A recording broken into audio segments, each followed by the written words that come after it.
you join me in the pledge, please? I pledge allegiance to the flag.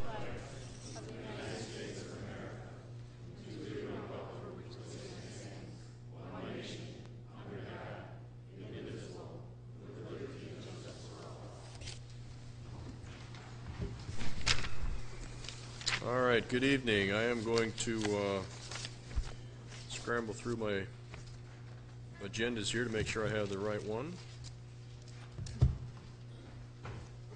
Roll call of supervisors, please.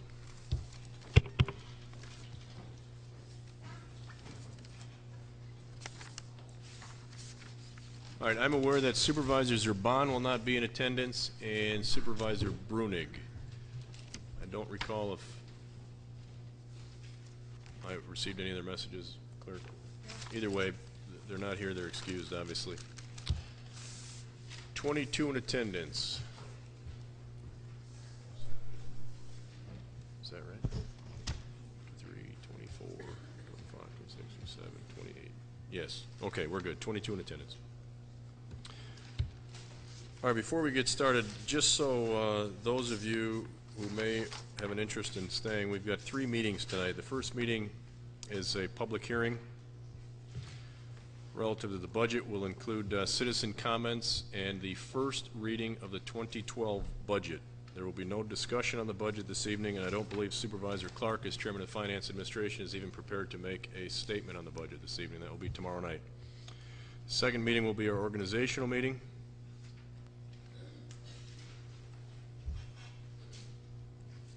Just making sure we have that in the right order. On that agenda is nothing more than approval of the minutes from the previous meeting. And the third meeting is the annual meeting. On that agenda is a policy resolution, first reading, 2 required, relative to the county budget. This is out of whack here. I'm sorry, that'll be the first reading, right? Do we have this right? Talk amongst yourselves for a minute. Do you have this correct?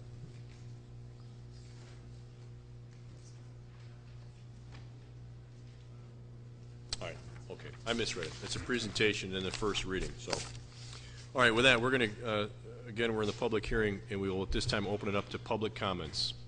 Any citizen wishing to address the board.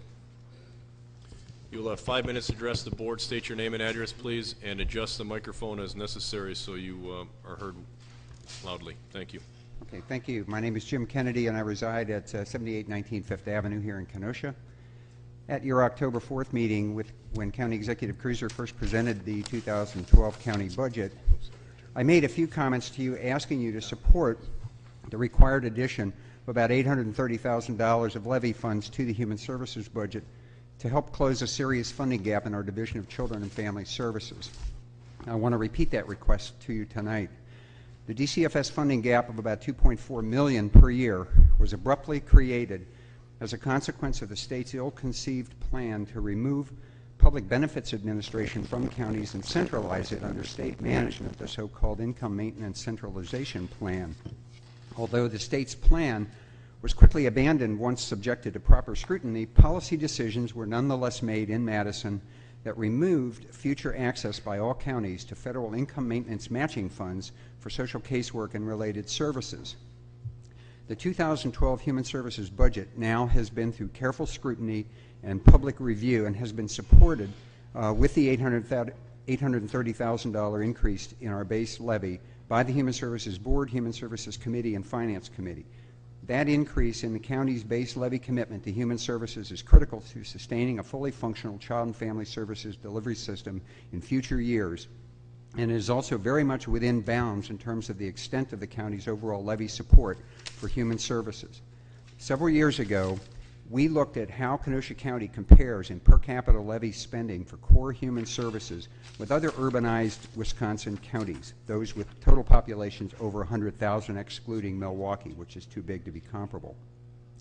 We used state data over a 3-year period from 2004 through 2006 from uniform year-end fiscal reports from all 72 counties covering the common core of public human services in county social and human services departments, covering for us what would be our Division of Aging and Disability Services, plus the Division of Children and Family Services, plus virtually all of the Division of Workforce Development.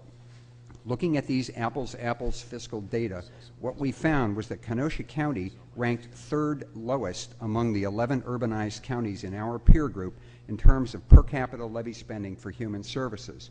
Kenosha's 3-year average was $63 of levy per capita per year for this common domain of human services. I tell them I'll take the call later. Only Racine and Waukesha were lower in total per capita levy spending. Waukesha is large, wealthy, and with a relatively low incidence of poverty and related urban problems. Racine County has a long history of minimal public investment in human services, and they have been able to get away with low levy commitment in part because they rely so heavily on private philanthropy to cover important aspects of their social safety net. To illustrate this, just consider that Racine County's United Way raises over $5 million a year, which is more than 5 times what Kenosha's United Way can generate, and pumps much of that money into social services for children, youth, and families. Kenosha has never had this kind of corporate and private philanthropic support for civil society and basic human services, and has always needed to rely more on local government to supplement the barest minimum of mandated services with wraparound and preventive services such as those we at KCDHS have done so well with our community partners for many years. And to do that for $63 per capita, third lowest in the state among our urban peer counties, is truly impressive. In that same comparative analysis, for example, we found that Winnebago County was investing $107 a year of local levy in their core human services system, Dane County $104, Rock $96, Marathon, and Sheboygan $89, and so on, down to Washington County just above us at $66 per capita. Even after you increase our levy base by $830,000 in the 2012 budget, Kenosha's per capita levy cost across the 3 relevant divisions will increase only to $67 next year. This is still an extraordinarily modest investment by our county property taxpayers in public human services when compared to our peer counties. I therefore would urge you to support the budget as presented with the additional $830,000 added to the base levy for human services. Thank you. Thank you. Well timed. My name is Jack Rose, 4315 68th Street. Kenosha County is here to improve quality of life of people affected with mental illness through advocacy, education, and support. And we urge you to do the same and help us in that mission. We stress recovering to fight stigma. We are the voice of mental illness in the community and serve as the advocate. We have supported the human services budget since the beginning. We have made great progress in our county in mental health. If you look at the 72 counties compared to what we do with what we have, we need to keep that going. We need your support to do that. Mental illness is especially important this year as severe budget cuts threaten mental health services across the country. The cost to the community is high. When that happens, cuts are made, people who do not receive services end up in hospitals, shelters, jails, or dead. We really need to avoid that in our community. Don't let that happen here. Currently we have 35,000 folks, county residents, approximately 21% of our population that are on Medicaid. And we all know what Secretary Dennis Smith is doing with Medicaid at the state level. Mental illness is a medical illness. It does not discriminate. 1 in 4 experiences a mental disorder in any given year. 1 in 4. Mental illness touches 1 in 5 families. 1 in 17 adults lives with schizophrenia, bipolar disorder, or major depression. Major depression is the biggest cause of lost work in our nation. However, it has been proven that 80 to 90% of the people with depression who get treatment can live a full life and make great progress in their recovery. Early identification and intervention result in better outcomes. Treatment works, but only if the person gets the treatment. Both people with existing illnesses and those who face hard economic times, which we are facing right now, may experience anxiety or depression for the first time and need access to treatment. People who live with mental illness are family members, they're friends, they're our colleagues, and they have a life expectancy 25 years shorter than people without mental illness. We need to continue to maintain excellent programs we have in the community, such as the Care Center, Community Support Program, Comprehensive Community Services, our Crisis Center, both for adults and juveniles, the Jail Diversion Program, the great work that Kenosha Human Development Services is doing in our community, the Drug and Alcohol Court, among others. We are all in this together. NAMI Kenosha, in collaboration with Gateway Technical, Kenosha County, we have just completed 15 more crisis intervention team police and sheriff officers. So right now we have 56 in that group. So we're trying to touch the first responders to help these people. And they in turn turn it to the second level. And then we start getting the treatment. We need to maintain that. We must also take a hard look at where our children are with mental illness in the community. Can we do a better job to keep our kids out of the court system? I know we're making progress, but can we do better? The U.S. Department of Education indicates that greater than 50% of the students with mental illness do not graduate from high school. We all need to work on this together, folks. We need to change attitudes, save lives. Please support the Human Services budget with the additional levy to cover the $831,000 loss that's been eliminated from our federal funds. Thank you very much. Thank you.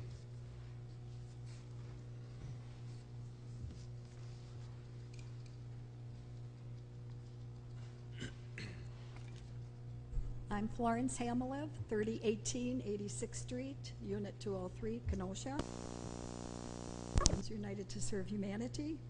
And I'm also here as a volunteer, having worked in many areas dealing with families, children, and the impoverished.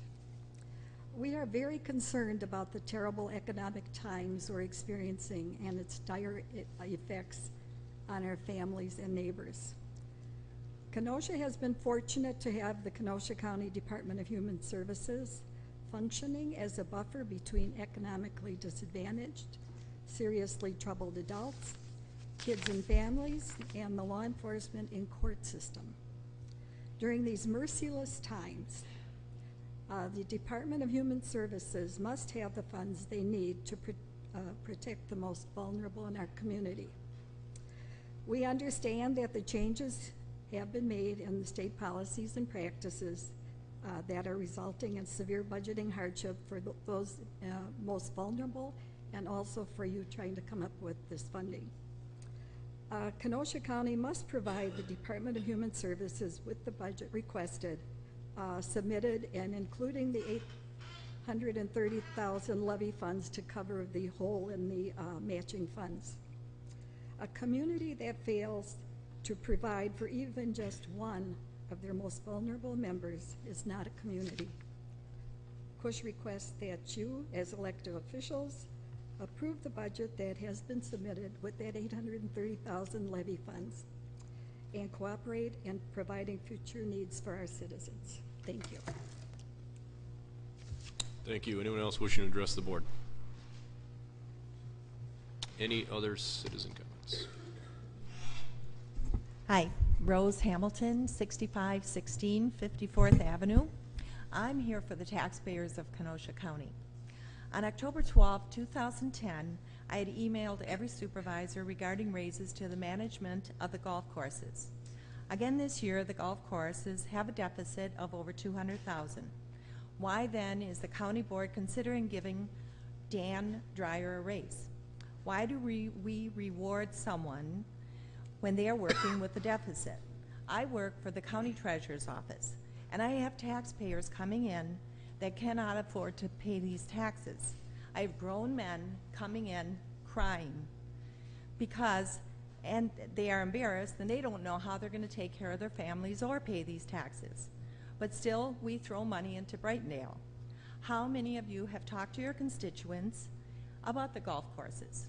Just how many taxpayers go golfing or use the courses? And is it really beneficial to them or to the county? I think not.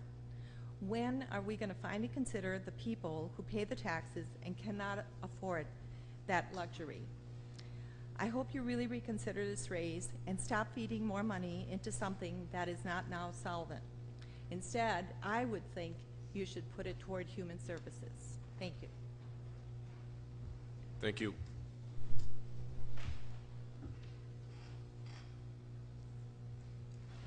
My name is Donna Zarovi. I live at 6207 203rd Avenue in Bristol, and I too am here because I'm a long-term devoted county employee. I, like most of the Kenosha County employees, work hard to do the best possible job that I can.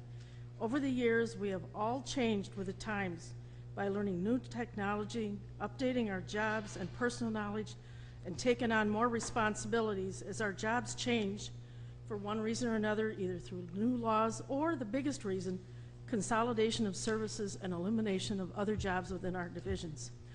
We, both the unions and non-reps, have stepped up to the plate almost every time and worked with the county to save taxpayers money.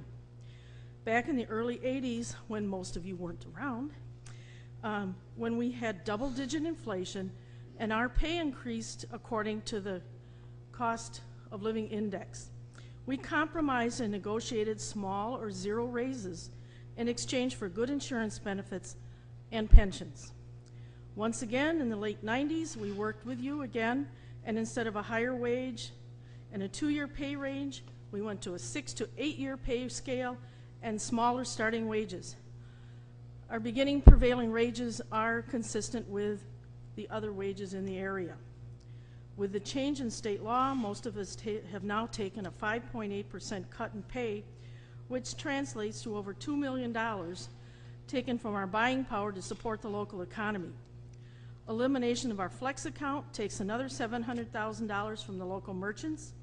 The proposed elimination of our $250 wellness benefit for gym membership will affect our health and the health of a lot of the local gyms, because we won't be able to afford to go to them anymore. Our insurance has been a good incentive to stay working for Kenosha County. Next year, our benefits of that are being greatly diminished. If you combine the increases in co-pays, the proposed deductibles, and any possible premium contribution, it will be detrimental not only to us as employees, but, as I said, the local economy. The $2 to $3 million that will be taken from us will have little effect on the mill rate, but look at our local merchants and us as employees. Our insurance plan had over $1 million in profits last year, so the solvency of that really is not an issue. That system does work. I know the non-reps are very disheartened because they are receiving several $1,000s a year less in pay than they were promised when they were hired according to their pay scales. They have gotten blindsided by the governor and now the cost of insurance. How much more can they take before their already low morale is hurt even more and you start to lose these young people who are very knowledgeable, hardworking, and do a great job? County employees are just like employees everywhere else. We are not freeloaders, money grubbers, or people who already are only in it for their free pensions and insurance. We want to live the American dream just like everybody else. Please don't make any more changes to our insurance plan. Thank you. Thank you. Anyone else wishing to address the board? Any other citizen comments? Now, all three of you know the rules. I'd ask you to queue up if you need to. Mr. Kasmer. My name's Nick Kasmer. I live at 6517 94th Avenue in Kenosha. There's 4 issues I want to speak to the board on tonight that are either part of the budget or part of the employee policies that are going to be coming in front of the board.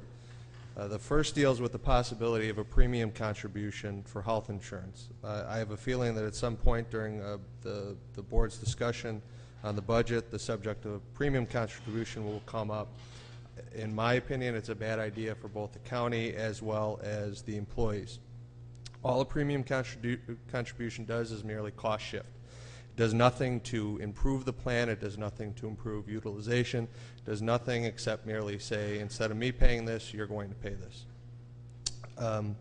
The system that the county currently has is a user-based plan, meaning that if I go to the doctor, I know that I'm going to have to pay X. So before I do that, I'm making a conscious decision of whether I should whether I want to pay that or not. That's a much better system rather than a strictly premium-based system. If you're paying, you know, $1,200 a year into a premium contribution, or $2,000 into a premium contribution, that level of thought that you start to put into whether you're going to go to the doctor or not obviously goes down significantly. This will only drive up costs. I would guarantee you that if you put in a 12% premium contribution or 5% premium contribution, next year you'll see your costs escalate more than they have in the past. It's also coming at a time where, like our past speaker just said, employees are taking massive hits here. Whether that was things that were decided by this board or things decided by Madison, it doesn't matter because it affects the employees. Whether that be the WRS or loss in overtime or what have you. If you look at what's being proposed for employees next year, when you put in the WRS and the loss of the flex accounts and anything and a couple other things, they're already looking at near a 10% decrease in their take-home pay or total compensation. When you start to talk about a premium contribution, you're talking about another significant hit that these employees are going to take. At a 12% premium for family, that's going to be roughly $2,700 these employees aren't going to have. For a 5% premium for family, that's roughly $1,100 that they're going to lose. Premium contribution is a bad idea for both the employees in Kenosha County. Please don't do that. Regarding the specific policies that are going to be coming in front of the board, the first issue on that is the paid time off. Paid time off is going to be proposed instead of which is a combination of casual days and vacation days. But what the proposal does is it eliminates the ability for employees to earn extra days off at their 25-year mark. Under the current contracts, they have that ability. But this caps it at the 25-year mark, except for employees who are there. I think if somebody works here for 25 years, they should be able to keep earning what's currently in place right now. For people in the Sheriff's Department specifically, they're going to lose between 3 to 6 days off. Now I know that this was probably put in place because of the schedule that's being proposed, but it's still 3 to 6 days off that people who monitor our criminals on a daily basis are going to be losing from time off from an extremely stressful job. I think that the sheriff has indicated that he doesn't want the employees to lose that he wants them to keep that time off. We'd ask that they be able to keep that time off. The next issue is also something that involves the Sheriff's Department, which is the moving to a 5-2-4-2 schedule, meaning employees would work 5 days on, 2 days off, 4 days on, 2 days off. Now, what that does is roughly every 6th week, an employee will only work 32 hours, meaning that when you add that up over the course of a year, and those employees are going to be losing about 4.5% of take-home pay. So when you add that up to the WRS, you add that up to any kind of premium contribution, that is going to be a huge, huge hit for people in the Sheriff's Department. We'd ask that please be kept where it's at, or the schedule be kept where it's at. We think the schedule works now, the overtime works now. If it's not broken, don't fix it. Lastly, is mandatory overtime specifically for the highway. In the current policy that this board passed a couple months ago, mandatory overtime was put in place only for snow and ice control activities. It's now being proposed for all activities at the highway. 10 seconds? Thank you. Go ahead. There's been no situations where employees have not stayed, where there hasn't been a situation where the management hasn't had people stay to do work at the highway.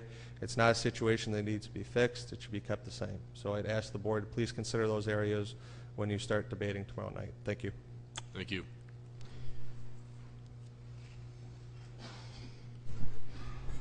Good evening. I'm here to speak on 2 subjects. One is mandatory overtime. The other one is the proposed premium paid for our health insurance. I wish everybody would quit calling it mandatory overtime. We're told, and now we're not going to be able to earn as much overtime as we once could. Right now, if you get 40 hours in by, let's say, Friday afternoon, you go home early, which is fair, I guess. There's a lot of things that I'm being told now that these are fair. I don't know. Before we get any farther, I'll just bring up a couple of points that were already mentioned. When we were in negotiations with the county, we had already knew we were going to do a pension contribution. We didn't need the state law to tell us that. I thought everybody saw that one coming.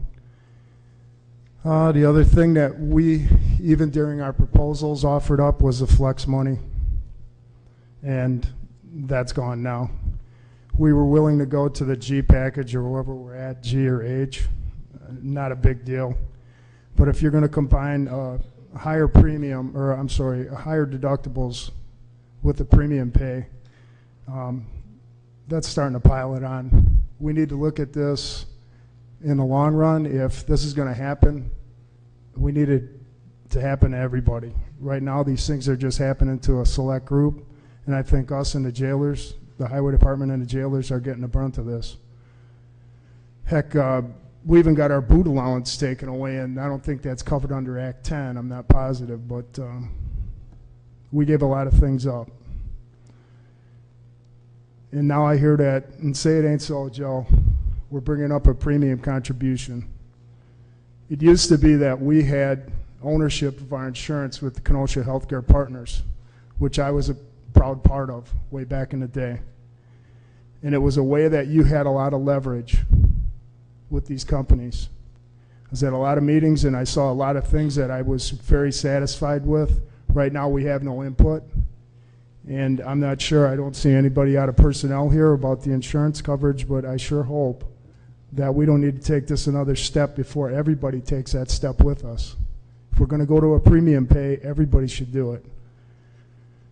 Right now, another thing we gave is when we were negotiating, we started a base rate for $15 an hour for a highway department employee that tops out at $19.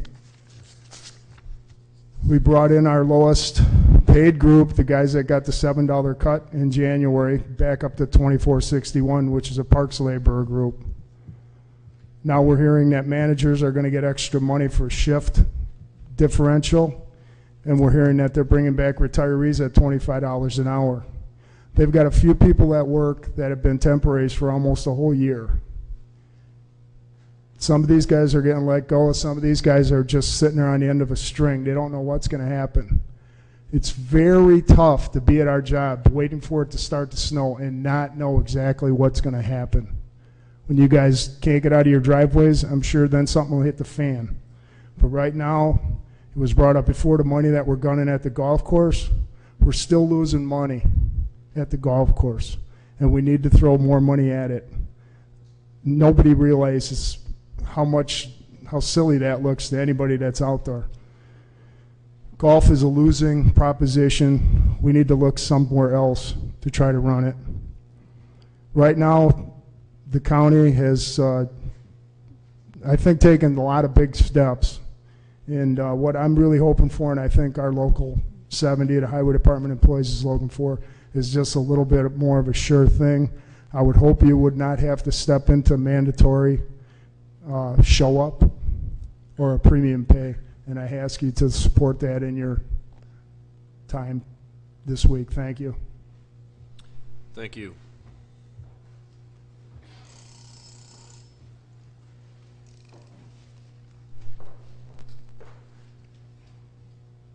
Guess I'm the shortest one.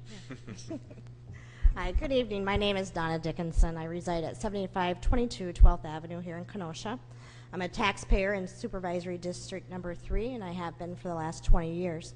I'm also employee of Kenosha County Department of Human Services in the DCFS division, and I have been for the last 18 years. I'm a single parent of 2 adult children, one who is still a qualifying dependent on my insurance. I'm also the legal guardian of a 7-year-old who is also a dependent on my insurance. When I decided to assume the awesome responsibility of parenthood, I made a commitment to my children that I would provide for all their needs, including but not limited to unconditional love, guidance, supervision, food, clothing, shelter, education, and health care. In order to provide these things for them, I knew I needed to find stable employment and to obtain a higher education. My adult daughters have been successful in graduating high school and college, and they are healthy, they have food, clothing, shelter, and my unconditional love, support, and guidance. I feel I have reached my goal of parenthood with them. Unfortunately, I'm not as confident that I will reach my goal of my commitment to be a long-term guardian of my 7-year-old. When I chose to be her guardian, she was on the verge of being placed in the foster care system after she was with her adult siblings for 2 years. Her biological siblings were not in a place in their life in which they could provide for her needs. I made a commitment to her that I would love her unconditionally, provide for her safety by having quality child care in my absence, provide food, clothing, shelter, education, and I would provide for her health care needs until she's 18 or older if she's in college. I'm currently able to do these things through my employment with Kenosha County, a commitment that I made 18 years ago. I believe the county has been equally committed to me as an employee by providing the benefits they can under the law without causing significant harm to me or my family. By considering and approving the Human Services budget as presented, the County Boards of Supervisors will continue to allow me and my colleagues an opportunity to continue to provide quality, much-needed, community-based services to our community members without causing significant harm. However, by entertaining and approving any resolution that would require my colleagues and I to contribute more than what we already do to our health care will create significant harm to all of your county employees. This is on top of the harm that the governor has brought to us through the pension contribution. The financial harm a premium contribution will bring to me and my family will be significant. With premium contributions, I will be forced to make financial decisions about whether my 7-year-old will have quality child care after school or be a latchkey child. Further, it will put me in a position that I will have to make decisions regarding to continue to pay my mortgage and be a property tax payer or foreclosing. I will not be a property tax contributor in this county if I have to foreclose. But most of all, I will not be able to provide the shelter that I made a commitment to my 7-year-old ward to do. And speaking of that, I would have to make the most difficult decision, and that is to ensure that her safety and her well-being and all of her needs are met. If I can't make them, she will go back into the foster care system. I chose my career to work with families to help keep them together whenever possible and where safety exists. Now it feels the hard work and commitment that I made to my community members is tearing my family apart and destroying what I have worked hard to achieve for them. I encourage you, the county board, to pass the human services budget with an additional $830,000. And I also encourage you to pass the insurance as proposed by the personnel department. I implore you not to vote in favor of any resolution that require employee premium contribution for employees. Thank you. Thank you. Anyone else wishing to address the board?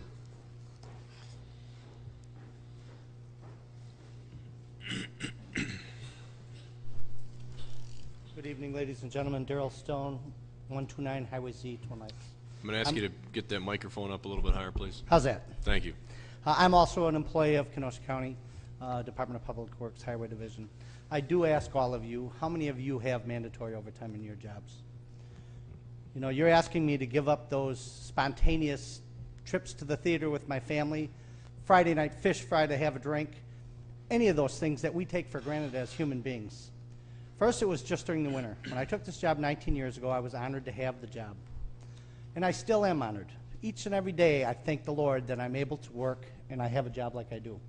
I've spent time talking to my county board supervisors, and be honest, they shake their head yes, and they vote against us. It's time that each and every one of you realizes that these are human beings, all of these people. These are the silent majority that are out there and have elected you to do what's in our best interest. And I'm really concerned about the mandatory overtime year-round. I enjoy to get away with my family in the summer just like each and every one of you do. I don't want to see that threatened. I'm at an age at 57. It's not going to be possible for me to go find new employment and start all over. And I don't want to. I've always enjoyed the job I have here and would like to continue. You know, like I couldn't speak more eloquently than Mr. Rovi did. What the state has done, and Jim Cruiser and the county, has been a huge impact on the employees here. And I ask that you seriously consider not having the premium share attached to us, and please no mandatory overtime through the summer. Thank you. Thank you. Anyone else wishing to address the board? Any other public comments? Last call for citizen comments. Citizen comments are closed. Presentation of the 2012 budget by Supervisor Clark, as I mentioned, will be held over until tomorrow evening, when we will take up the budget debate and ultimate vote on the budget. With that, I'll entertain a motion to adjourn.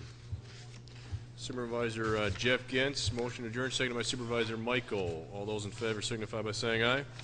Those opposed, we are adjourned. At this point, I will call to order the organizational meeting, November 17th, 2011. Roll call of supervisors, please. P and plus if you're here.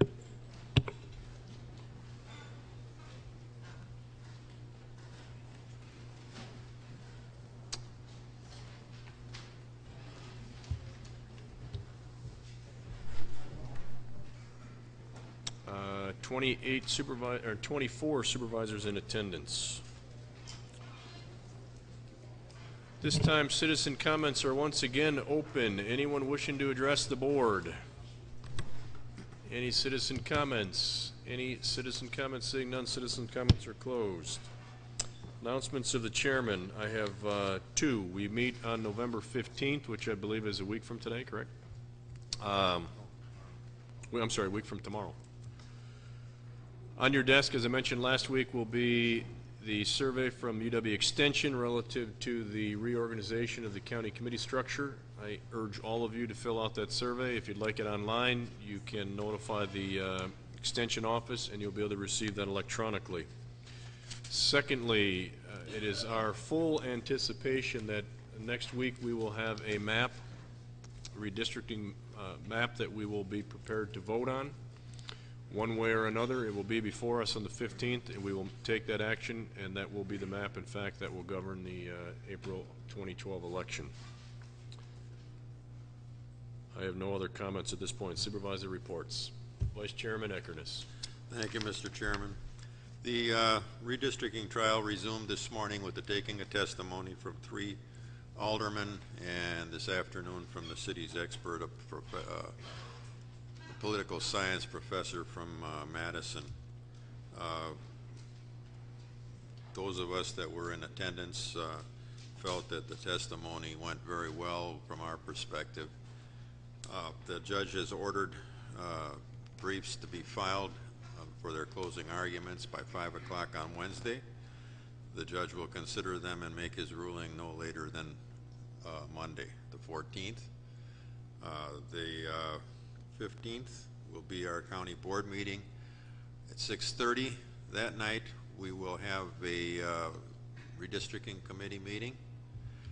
Following that, at 7 o'clock or as soon as the committee meeting is completed, we'll go into a public hearing on the redistricting map that will be before us. And then the resolution for the redistricting map that we will have to consider will be on the agenda for that evening. The redistricting map will be the result of the judge's ruling, and that will be the one that will be in effect for this spring's election. If the court rules in our favor, the city then has the opportunity to draw a map that would be acceptable at some future date. But for this coming election, the one the judge orders will be the one that's in place. And so that's where it's at right now. Thank you. Supervisor Clark. Just two announcements from the Finance Committee. On your desk are the yellow budget changes. If you leave your budget book on your desk tonight, Finance will properly get them filed in your binders, so when we're talking tomorrow about the budget, all the changes will be in there. Second thing that's on your desk are the audits, the completion of the 2010 audits, the financial audit, the internal control audit, and then the single audit. So if you have any questions, please speak with Mr. Geertsen. Thank you. Supervisor Underhill, you had your light on 3 times the last meeting that I turned off every time. Did you have? Well, I wasn't sure if you did or just got turned on, so. All right, so nothing to add, that's fine. Any other comments? I see no other lights on the board. Clerk. Approval of the November 1st, 2011 minutes by Supervisor Singer. Supervisor Singer. Move to approve the minutes of the November 1st meeting. November 1st minutes moved by Supervisor Singer, second by Supervisor Johnson. On the issue, any questions? If not, all those in favor signify by saying aye. Aye. Those opposed, motion carries. I'll entertain a motion to adjourn sin die. Supervisor Noble, seconded by Supervisor Grady. All those in favor signify by saying aye. Aye. Those adjourned, or those in favor? Opposed, I should say. We're adjourned sin die. Next meeting is our annual meeting. First order of business is roll call of supervisors.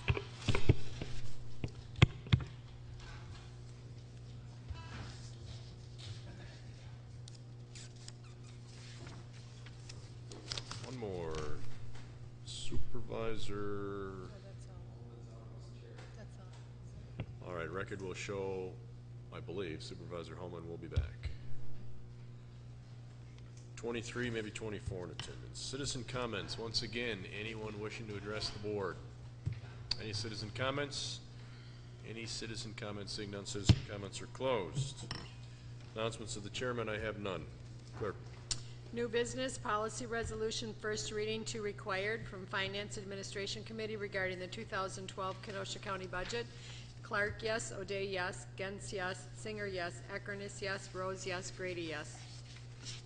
That's first reading. Perfect. F. Claims. 16, Veronica Vargas, injured at courthouse. Refer to Corporation Council. Before we adjourn, reminder, tomorrow evening we meet again at 7 o'clock. 7 o'clock, and we'll take up the budget. Motion adjourned by Supervisor Jeff Gintz, second by Supervisor Elverman. All those in favor signify by saying aye. Aye. Those opposed, we are adjourned. See you tomorrow night.